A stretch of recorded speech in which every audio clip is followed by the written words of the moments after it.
तत्पुत्रपराशरं च व्यासं शुकं गौडपदं महन्तं गोविन्दयोगेन्द्रमताशिष्यं श्रीशङ्कराचार्यमतास्य पद्मं पादं च सामरकं च शिष्यं तं त्रोटकं वादिककारमण्याम् अस्मद्गुरुं सन्ततमानतोऽस्मि श्रुते स्मृते पुराणानाम् आलयं करुणालयं नमामि भगवत्पादं शङ्करं लोकशङ्करं शङ्करं शङ्कराचार्यं केशवं बादरायणं सूत्रभाष्यकृतो वन्दे भगवन्तो पुनः पुनः ईश्वरो गुरुरात्मेति मूर्तिभेदविभागिनि व्योमवद्व्याप्तदेहाय दक्षिणामूर्तये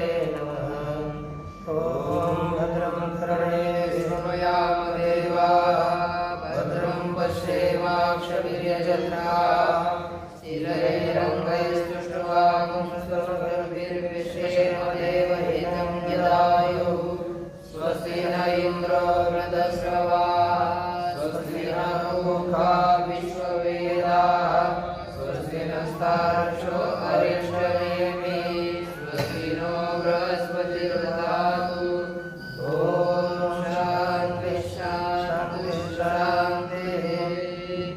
उपासना श्रुतो धर्म जाते ब्रह्मणि वर्तते तावत्पत्तेरजं सर्वं तेनासो कृपणस्मृतः ततो क्षाम्यकार्पण्यं अजातिं सुमताङ्गनं यथा जायते किञ्चित् जायमानं समङ्गतः आकाशवज्जीवे घटाकाशैर्विमोदितः घटादिवज्रसङ्घाते जाता वेदनिदर्शनं घटादिषु प्रलीनेषु घटाकाशादयो यथा आकाशे प्रलीयन्ते तद्वज्जीवायात्मने यथैवाकाशे रजोसोमादिभिर्युते न सर्वे संप्रयुज्यन्ते तद्वज्जीवादिभिः। परमात्मा श्री ज्ञानोबराय जगद्गुरु तुकाराम महाराज श्री संत एकनाथ महाराज आदि श्री शंकराचार्य ये सब परंपरा, इस परंपरा को साष्टांग प्रणिपात करके हम श्री भगवत भाष्य भगवत पूज्यपाद आदि शंकराचार्य उनके द्वारा विरचित भाष्य सहित उपनिषदों का विचार करने के लिए प्रवृत्त हुए हैं। इसमें मांडुक्य उपनिषद के तृतीय प्रकरण का अर्थात अद्वैताख्य प्रकरण का आरंभ किया। इसमें यह बताया कि उपासनाश्रित जो धर्म अर्थात जीव है वह जन्य ब्रह्म में रहता है और उसी की प्राप्ति के लिए वह प्रयत्न करके पुनः उसी को ही लेकिन पद प्राप्त करता है। उत्पत्ति के पहले ये आज ब्रह्म था, ऐसे उनका उपासकों का मानना है। तो कहते हैं वो कृपण है, उसके कारण ये कृपण है। इसके आगे मैं अकर्पण्य अजाति समता को प्राप्त होगा जो ब्रह्म है उसको बताऊंगा। इस तरह की प्रतिज्ञा करी और उसी प्रतिज्ञा को बताने के लिए दृष्टांतादि पूर्वक पहले ब्रह्म शब्द के द्वारा परमात्मा है बताया गया, वो किस तरह का है ये दृष्टांत पूर्वक बताया। और यह सब परमात्मा से जगत उत्पन्न होता है। घटादिकों का लय होने पर जैसे घटाकाशादिकों का भी लय हो जाता है उसी तरह, और वे आकाश में लीन हो जाते हैं। उसी तरह यह जो उपाधि है, उपाधि की निवृत्ति हो जाने पर ये जीव भी आत्मस्वरूप में ही लीन हो जाते हैं।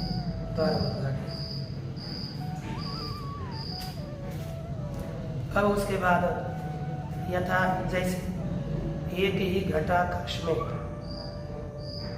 रजो धूमादिभिर्युते तथा रज धूल इत्यादियों से युक्त जो एक ही घटाकाश है उसमें सभी संबंधित हो जाते हैं।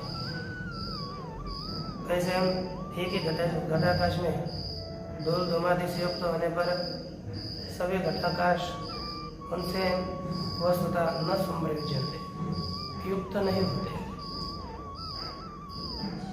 तद्वत जीवा सुखादि, उसी तरह जीव सुखादियों के द्वारा कहने होते युक्त नहीं होते, यह बताया गया। कितना मूल का विचार हो गया था, भाष्य में भी उसी मूल का अर्थ देखा था। अब हम आगे के परिच्छेद का आरंभ करने के लिए हम चलते हैं। यहाँ पर कहते हैं कि टीका में लिखा आनंद गिरिजाकार कहते हैं आत्मनः सर्वत्र एकत्वात् तस्य स्वरूपेण सर्वसुखादिमत्वम् इति द्वितीयं पक्षं विवक्षणः। ये पीछे एक दो पक्ष किए थे। यह आत्मा, यह पीछे टीका में लिखा हुआ कि तद्वत्वं स्यादिति उच्यते किम एदम ऐकात्म्ये सांकर्यम किम एकस्मिन् जीवे। यह आत्मा में सांकर्य है कि जीव में सुख दुखों का सांकर्य है। इस तरह नियत जो सुखादिक है उनके द्वारा जीवांतराणाम अर्थात अन्य भी जो जीव है उनमें भी सुखादि महत्व होगा। एक जीव में ये निरंतर रहेंगे तो अन्य जीव में होगा। क्यों सर्वोपादिषु आत्मिक क्या, अतः सभी उपाधियों में आत्मा एक है, इसलिए तस्य स्वरूपेण सर्व सुखादि महत्व है ना। अतः वह स्वरूपतः सभी प्रकार के सुख आदि वाला आत्मा होगा। ये जो द्वितीय पक्ष द्वितीय दिया था उसी को कहते हुए शंका कर रहे पूर्व पक्षी। वह बोलता है कि ननु एक एव आत्मा, और आपके मत में तो आत्मा एक एव, कितने हैं? एक ही आत्मा है। आत्मा अनेक नहीं है, आत्मा एक ही है। पुनः तो बाढ़ आत्मा एक ही है तो सर्वत्र आत्मैकत्व जो स्वीकार किया बोला पूर्व पक्ष ने, तो सिद्धांति बाढ़ हाँ बराबर है, आत्मा एक ही है। तो शंका होती है तद एकत्वम उपपत्ति शून्यम कथम अंगीकृतम। आपने आत्मा एक ही सभी उपाधियों में माना, लेकिन आत्मा का एकत्व तो उपपत्ति युक्ति से रहित है, युक्ति से शून्य है। तो आपने इस आत्मा का एकत्व जो बताया वो उपपत्ति शून्य है, और आपने कैसे स्वीकारा है? ऐसी शंका करके कहते हैं कि ननु न श्रुतम त्वया, सिद्धांति कह रहा है ननु से बाढ़म। ये सिद्धांति ने कहा बराबर है, और कहता है सिद्धांति ननु न श्रुतम त्वया आकाशवत सर्वसंघातेषु एकेव आत्मा इति। अरे पूर्व पक्ष तूने नहीं सुना क्या? आकाश की तरह जैसे है सब घटादियों में आकाश एक ही है, उसी तरह सभी प्रकारों के संघातों में देवों में आत्मा एक ही है। ये तूने सुना नहीं क्या? इस सिद्धांति ने किसे पूछा? पूर्व पक्ष कितना हो गया आप ध्यान दीजिए। क्या क्या होता है ना, ननु ननु दिखा तो आपको लगेगा कि ये भी पूर्व पक्ष और ये भी पूर्व पक्ष है।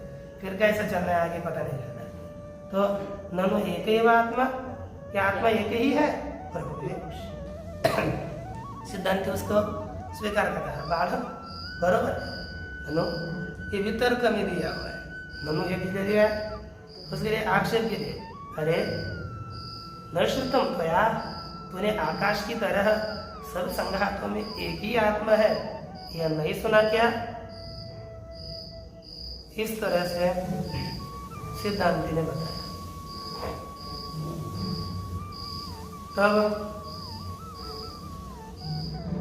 पुनः पूर्व पक्षी शंका कर रहा है, ये तीसरी आगे फिर यहाँ पर स्पेंसल से लिखते रहिए, ये पता चलता है क्योंकि पढ़ते समय, नहीं तो फिर ऐसे तो हिंदी में भी लिखा है नीचे, है ना।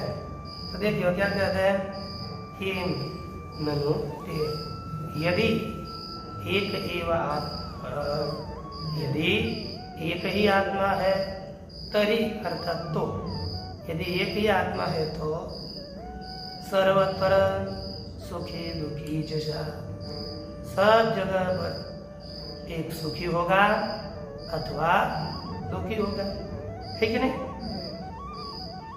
अथवा निरंतर वह सब जगह पर, क्योंकि एक ही आत्मा है। तो एक को दुख हुआ तो सबको दुख होगा, और एक को सुख होगा तो सबको सुख होगा, क्योंकि सबका आत्मा एक है। समझ में आया? अच्छा, आगे देखिए। आगे पुनः कहते हैं, आत्मस्तिका में लिखा है 133 में, आत्मस्वरूपस्य सर्वत्र एकत्वे अपि कल्पित भेदात् व्यवस्था सिद्धि इति अभिप्रेत्य किमिदं सांख्यस्य चोद्यं किं वा वैशेषिकादेरिति विकल्प्य आद्यं प्रति आह। ये कहते हैं आत्मस्वरूपस्य सर्वत्र एकत्वे अपि, आत्मा का स्वरूप सब जगह पर एक होने पर भी कल्पित भेदा व्यवस्था सिद्धि, कैसे सिद्धि हो जाती है? कल्पित भेद मानेंगे, जो जिस उपाधि में है ना सुख दुख आदि है उसी में रहेंगे। कल्पित भेद है ना, वास्तविक का भेद है लेकिन कल्पित भेद है। तो जिस उपाधि में सुख दुख की प्रतीति हो रही है उसी में ही होगी, अन्य उपाधि वाले है सुख दुख आदियों की प्रतीति नहीं होगी। इस तरह कल्पित वेद को मान करके सिद्धांति बोल सकते हैं। तो ऐसे अभिप्राय करके ये पूछ रहा है वो पूर्व पक्षी, किमिदम सांख्य से चोद्यम, या आपने शंका करी, वो क्या सांख्य का प्रश्न है? ये सिद्धांत ने कहा था ना एक ही आत्मा है, तो सिद्धांत ने उसको चौद्य अर्थात या मराठी में कहते हैं तो सुन बोलने, है ना। चौद्य का अर्थ प्रश्न नहीं होता है, चौद्य अर्थात तोचने, ऐसा भी होता है मराठी में। तो देखिए,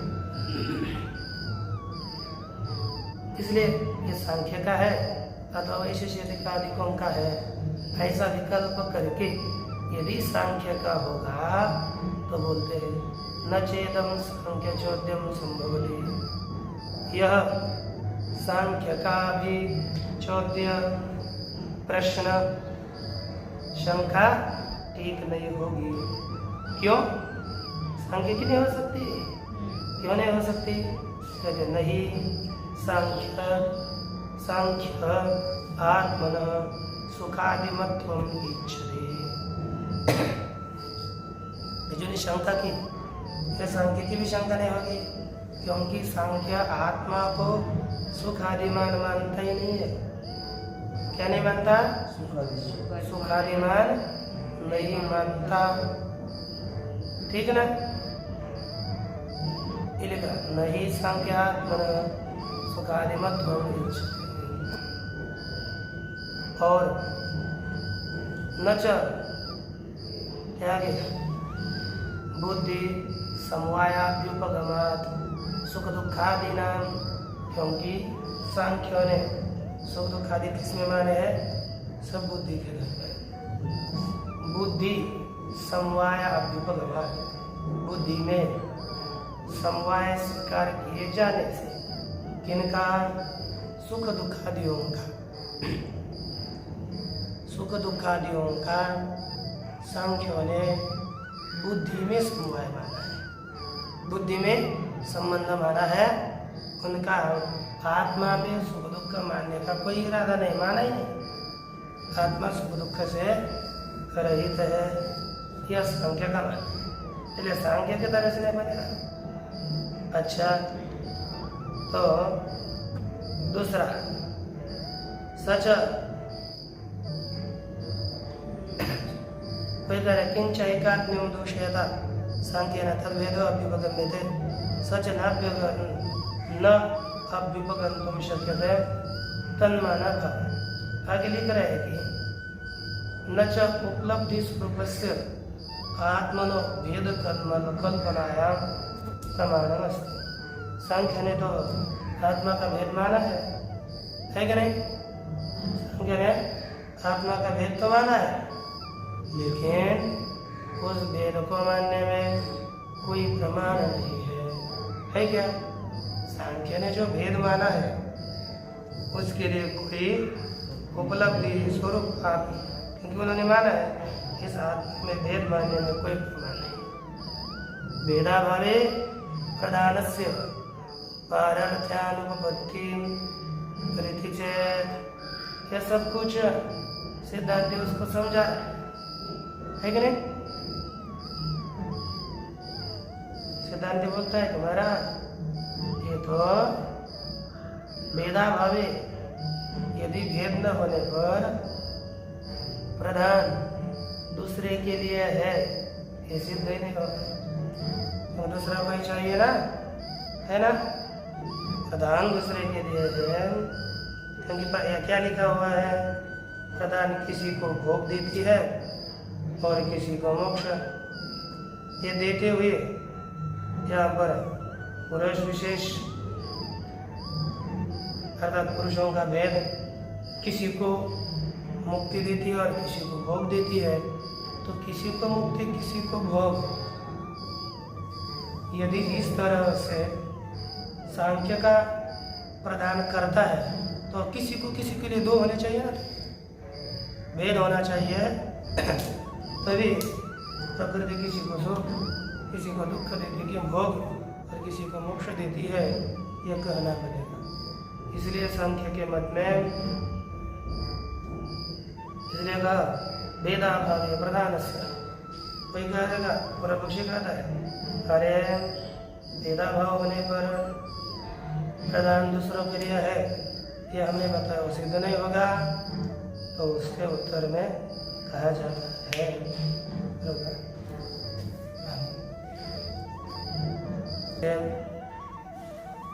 उत्तर में यह कहने लगे कि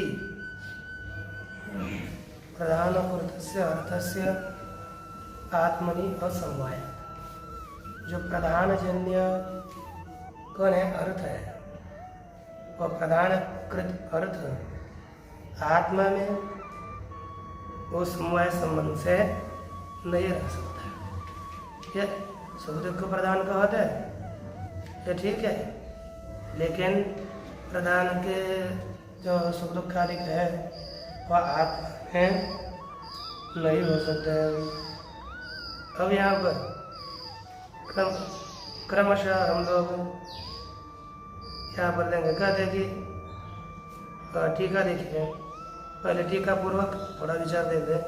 प्रधानम ही कस्यचित भोगम अपवर्गम च कस्यचित आदधत पुरुष विशेषम इष्यते, अर्थात पुरुष भेद इष्ट है। तो यहाँ पर तच्च पुरुष भेदा भावे नो पद्यते। पुरुष भेदा भावे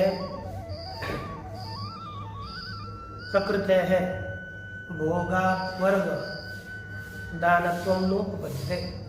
यानी पुरुष का भेद नहीं मानेंगे तो प्रकृति भोग और अपवर्ग देती है, ये मानना नहीं बनेगा।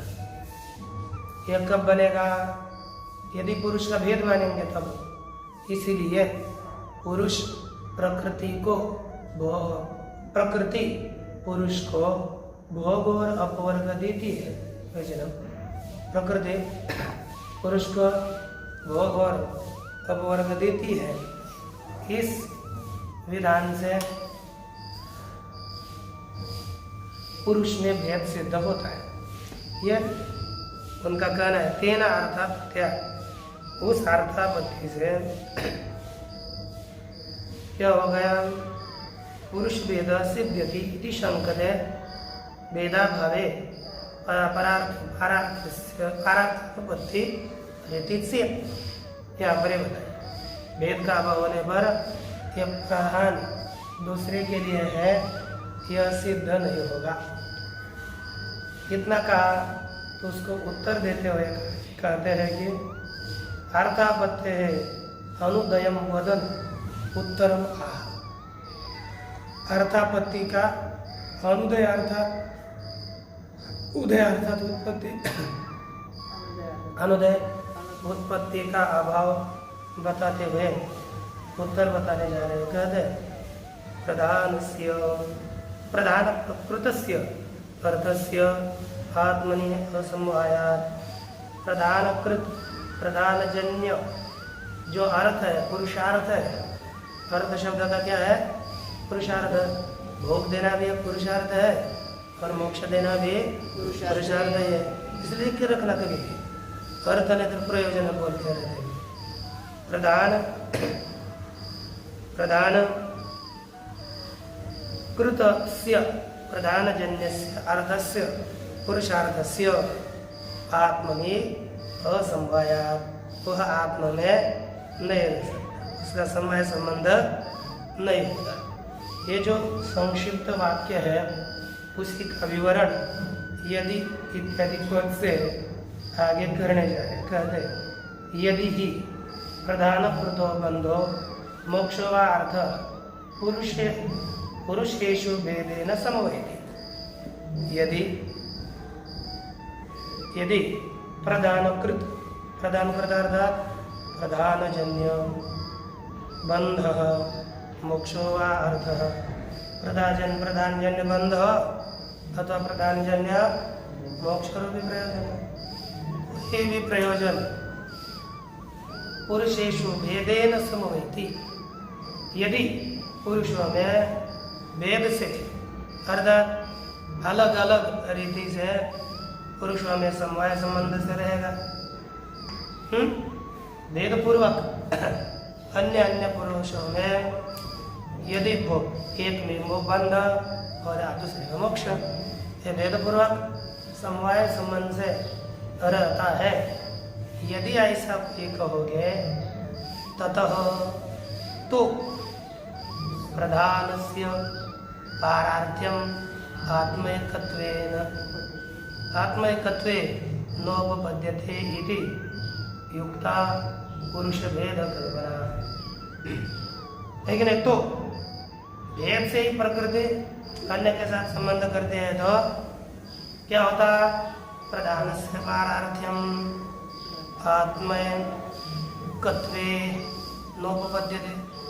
प्रधान क्योंकि संघात परार्थत्वात् एक संख्य की एक परिभाषा, एक क्या कार्य का ही है। संघात दूसरे के लिए होता है, प्रकृति संघात है वो दूसरे के लिए है। तो प्रधान यदि समवाय संबंध से भोग और मोक्ष अलग अलग में रहता तो पुरुष में एकता मानने पर वह समवाय पर प्रधान दूसरों के लिए है, ये बोलना गलत हो जाता, प्रधान दूसरे के लिए सिद्ध न हो जाते, अर्थात प्रधान में पारार्थ्य सिद्ध न होता। इति ऐसे मानने पर युक्ता पुरुष भेद कल्पना, तो इस अवस्था में पुरुष की भेद कल्पना योग्य है। यदि समवाय संबंध से प्रकृति सुख दुख देती है तब, है ना, तब पुरुष भेद कल्पना योग्य है। लेकिन ये समझ लीजिए, न च सांख्यैर बंधो मोक्षो वा अर्थः पुरुष समवेतः अभ्युपगम्यते। लेकिन सांख्यों ने बंध भी और मोक्ष भी, बंध मोक्ष दोनों में से किसी को भी कोई भी अर्थ हो, अर्थात पुरुषार्थ, पुरुष समवेतो न अभ्युपगम्यते, पुरुष में समवाय संबंध से नहीं माना। यदि पुरुष में समवाय संबंध से मानते तो उस प्रकृति के पारार्थ के लिए, प्रकृति दूसरे के लिए है, इस मुक्ति की सिद्धि के लिए पुरुष का भेद मानना पड़ता। लेकिन भोग और मोक्ष प्रकृति में ही है, यह पुरुष में समवाय संबंध से नहीं रहते, ठीक ना। और बताया निर्विशेषाश्च चेतन मात्रा आत्मानो अभ्युपगम्यन्ते। सांख्य क्या मानते हैं, पुरुष कैसे मानते, ध्यान दीजिए। सांख्यों का सिद्धांत ये पढ़ने से भी, अन्य मत पढ़ने से दृढ़ हो जाता है, केवल सांख्य तत्व का मत पढ़ने से नहीं है कि आत्मा कैसे मानते हैं, निर्विशेष विशेष रहित, इसमें कोई विशेष धर्म नहीं है, भेद रहित, चेतन मात्रा और केवल चेतन स्वरूप, चित स्वरूप आत्मा माने जाते हैं, जिनके द्वारा, सांख्यों के द्वारा। अतः पुरुष सत्ता मात्र प्रयुक्तम एवं प्रधानस्य पारार्थ्यम सिद्धम, इसीलिए क्योंकि पारार्थ्य अन्य रीति से भी सिद्ध हो सकता है, क्योंकि पारार्थ के लिए पुरुष में भेद मानने की कोई आवश्यकता नहीं, वो तो मानते ही नहीं ना। इसलिए पुरुष सत्ता मात्र प्रयुक्तम एवं, पुरुष के केवल सत्ता से ही प्रेरित, केवल सत्ता मात्र से प्रयुक्त प्रेरित ही क्या माना गया है, पुरुष सत्ता मात्र प्रयुक्तम एवं कि मानता है प्रधान से पारार्थ्यम, प्रधान दूसरे के लिए है, ये सिद्ध होता है। न तु पुरुष भेद प्रयुक्तम, पुरुष भेद से प्रेरित होकर पारार्थ्य है, इसकी सिद्धि नहीं होती। ये पूरा विचार हुआ।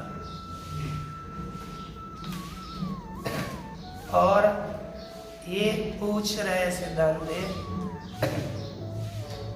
टीका में देखिए, किंच प्रधानस्य पारार्थ्यम परम शेषणम अपेक्षते न तस्मिन् भेदमपि कांक्षते। और भी एक है, प्रधान का पारार्थ्य पर शेषणम, दूसरे एक शेषी की अपेक्षा करते हैं। प्रधान हो गया शेष और दूसरा हो गया शेषी। शेषी अर्थात अंगी और शेष अर्थात अंग।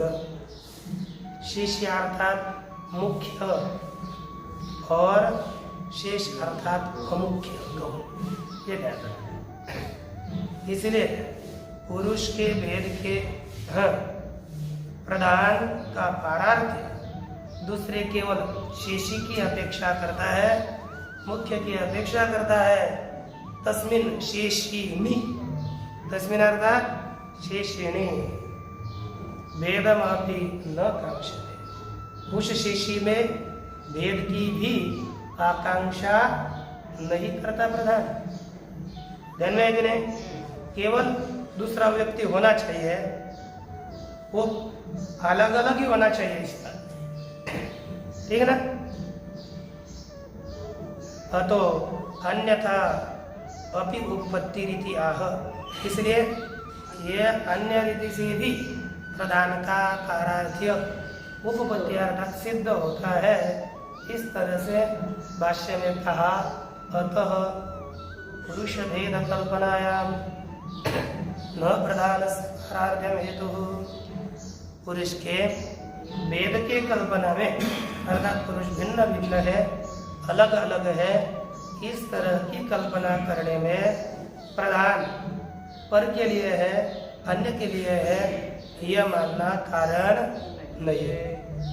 न च अन्य पुरुष भेद कल्पनायाम प्रमाण अस्ति सांख्यानाम। और सांख्यानाम ऐसा लिखो मते इति शीर्षकरण टिप्पणी दे करके सांख्यानाम मते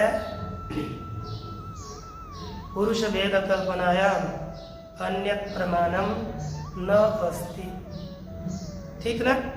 सांख्यों के मत में पुरुष के भेद की कल्पना करने में दूसरा कोई प्रमाण नहीं है। एक ही प्रमाण था, प्रकृति दूसरे के लिए होना, यही प्रमाण था, और उस प्रमाण का हमने खंडन किया।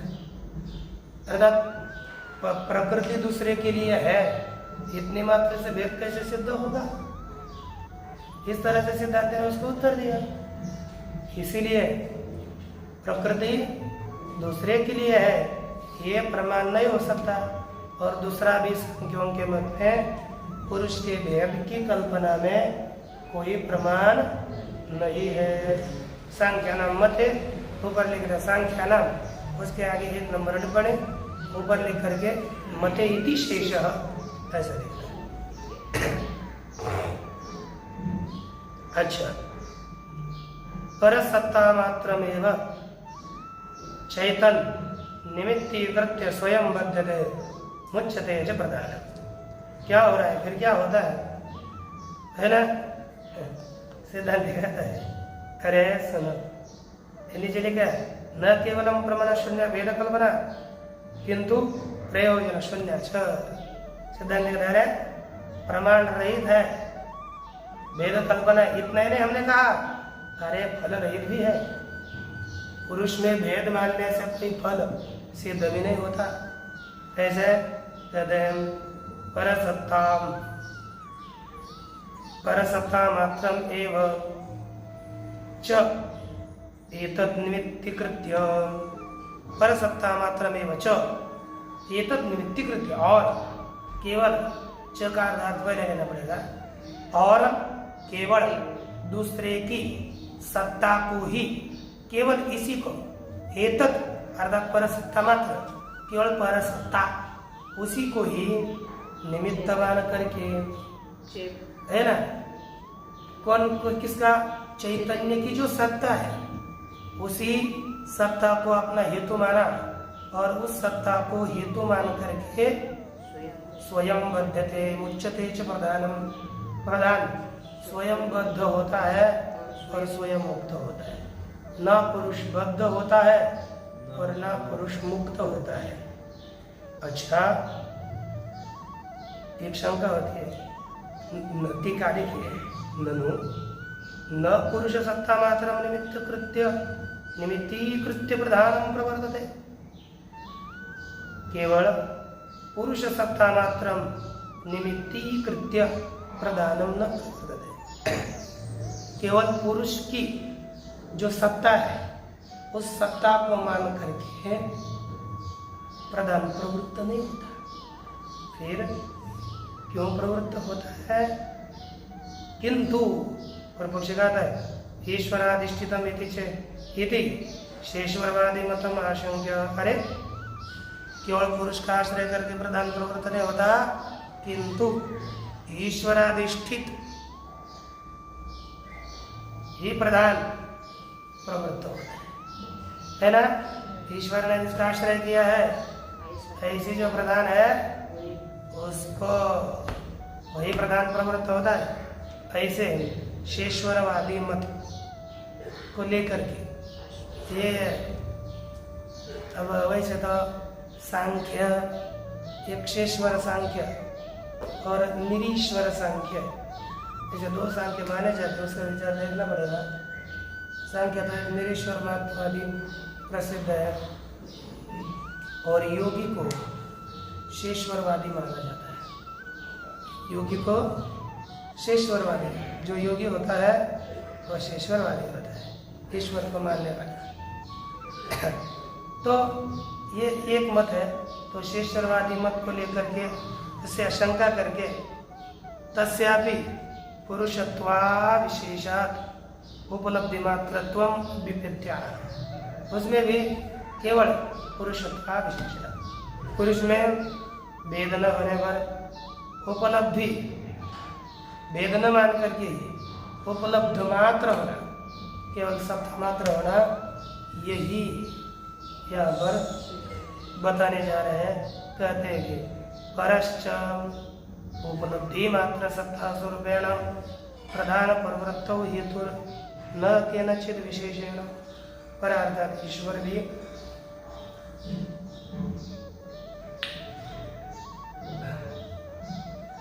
उपलब्धि मात्र सत्ता रूप है। कौन सी सत्ता? उपलब्ध होना रूप सत्ता। इस सत्ता रूप से ही प्रधान प्रवृत्ति की, प्रधान की प्रवृत्ति में कारण होता है, पर भी ईश्वर भी केनचित हेतु न केनचित विशेषण, अन्य कोई विशेष नहीं, कोई भी हो, केवल प्रकृति के प्रवृत्ति में कोई भी सत्ता मात्र से कारण होता है, अन्य दूसरे हेतु से कारण नहीं होता। केवल मूढ़तयैव पुरुष भेद कल्पना वेदार्थ परित्यागश्च। तो क्या सिद्ध हो गया? जो पुरुषों में भेद कल्पना है ना, वो केवल क्या चीज है? मूर्खता है, मूर्खता है। मूर्खता से ही पुरुष में भेद की कल्पना की गई है, और वेद के अर्थ का परित्याग भी केवल मूर्खता से ही किया गया है। यह भगवत भाष्यकार जी कहते हैं। हे त्वाहु वैशेषिकादयः इच्छादयः आत्मसमवायिनः इति। अब यहाँ से आगे वैशेषिक मत का आश्रय करके विचार प्रस्तुत करेंगे, इनका भी खंडन करेंगे। ओम